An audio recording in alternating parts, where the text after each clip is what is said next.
Bu yil taksistlarga juda ham qo'l keldi. Xullas, taksistlar maza qildi. Kim krediti bor, kim qarzi bor, hamma qutulishni boshladi. Assalomu alaykum va rahmatulloh barakotuh. Hormaylar, ukalar, opa-singillar, xonadonlar tinchmi, oila xotirjammi? Sizlar bilan yana men taksi polvon, ya'ni Murod Rashidovich. Ko'pchiliginglarni xabaringlar bor. Hozirgi paytda Toshkent shahari o'zida, ya'ni o'zimizni Toshkentda VB taksi, ya'ni Valbris taksisi kirib kelgan va birin-ketin bonuslarni berishni boshladi. Intriga qildi. Ya'ni boshida o'tirib bersanglar, ya'ni zakaz tushsa tushmasa, o'sha programmasini yoqib, qayerdadir o'tirib bersanglar, sizlarga bonus berishni boshladi. Undan keyin zakaz soni ko'paygan sari hop har bir zakazni hisoblagan holatda bonuslarni berdi. Kimgadir 1.400.000, kimgadir 1.800.000, kimgadir 2.700.000. Xullas juda ham bu yil taksistlarga qo'l keldi. Buni ko'rgan Yandex taksi atakaga o'tdi. Aytdiki, topayotgan daromadingdan tashqari dedi, 1.300.000 dan kuniga beraman 35 ta buyurtmaga dedi. Xullas, endi aytishinglar mumkin, menga bermadi deb. To'g'ri, ko'pchiligiga bermadi. O'rtada shunaqa holat bo'ldiki, hop, kim VB taksida ishlayotgan bo'lsa, Yandex aynan o'sha haydovchilarni belgilab bir 80% ga shu 1.300.000 bonusini berdi. VB bo'lsa aynan shu Yandex taksiga bonus bergan paytda o'tib ketgan haydovchilarga bonusini ko'tarib berdi. Ya'ni 1.400.000 emas, 2.700.000 ga berdi. Bundan ko'pchilik foydalanib qoldi. Ko'pchilik kreditlarni yopishni boshladi. Ming afsuski, ko'pchilik katta bonus berayotgan ekan deb qimmat mashinalarni arendaga yoki kreditga sotib olishni boshladi. Xullas, sekin-sekinlik bilan kutilgan narsalar bo'ldi. Ya'ni VB taksi ham, Yandex taksi ham o'z bonuslarini qisqartirdi.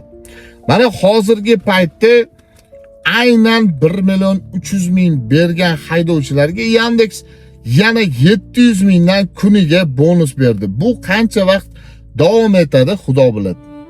Aka-ukalar, tez orada o'zi mana mashi may oyida uzum tezkorni bilasizlar, uzum nasiyani bilasizlar, to'g'rimi? Uzum taksi chiqishi mo'ljallanyapti. Buni ko'p haydovchilar eshitmagan edi, birinchilardan bo'lib o'zimiz eshitgan edik. Xullas, Valbers kirib kelgandan keyin uzum taksi ham keyingi yilga o'z planini qoldirdi. Ya'ni keyingi yil uzum taksi ochilish rejada bor. Xullas, nimaga siz efir qilmayapsiz, nimaga video qilmayapsiz deyotganlar uchun aynan mashi bonusi berayotganda biz ham bonusdan foydalanib qoldik. Ko'proq Instagramni rivojlantirishga harakat qildik. Hozirgi paytda Instagram sahifamiz ham xuddi YouTube sahifamizdagi taksi polvon nomi bilan qidirib topsanglar bo'ladi. Aynan taksi nijniy cho'rchika, ya'ni pastki chiziqcha polvon deb qidirsanglar chiqadi. 65.000 dan ziyod obunachini yig'di. Ko'z tegmasa, alhamdulillah, mana YouTube'imiz ham 27.000 dan oshuv obunachiga ega bo'ldi. Endi bu men uchun juda ham xursandchilik. Necha yillardan beri blog yurg'izaman. Ya'ni YouTube anaqasida, YouTube platformasida mana 1 yildan oshdi Instagramda yurg'izishni boshladim. Aka-ukalar, sizlarni boringlarga shukr. Meni kuzatayotganinglar uchun shukr. Sizlarga kattakon rahmat. Endi bonuslarni qay darajada berishini, qay darajada bo'lishini hali hech kim bilmaydi. Endi kutilayotgan narsa bor. Bu narsa nima desanglar, bu narsa yana Valbers'ni bonusini ko'tarishi va Yandex yana bonusini o'zgartirishi. Xullas, juda ham ko'pchilik hozirgi paytda Valbers'ga o'tish harakatida. Lekin bir narsani ayta olaman, Wildberries sanoqli taksoparklarga dostуп beryapti. Va u dostуп berayotganda ham shundoqlicha bermayapti. U dostupni kimgadir 300 ta haydovchi uchun, kimgadir 200 ta haydovchi uchun, kimgadir 500 ta haydovchi uchun beryapti. Endi tasavvur qilinglar. Sizlar qaysidir taksoparkka borib ulanmoqchisizlar. U taksoparkka dostupi 300 ta haydovchi xolos.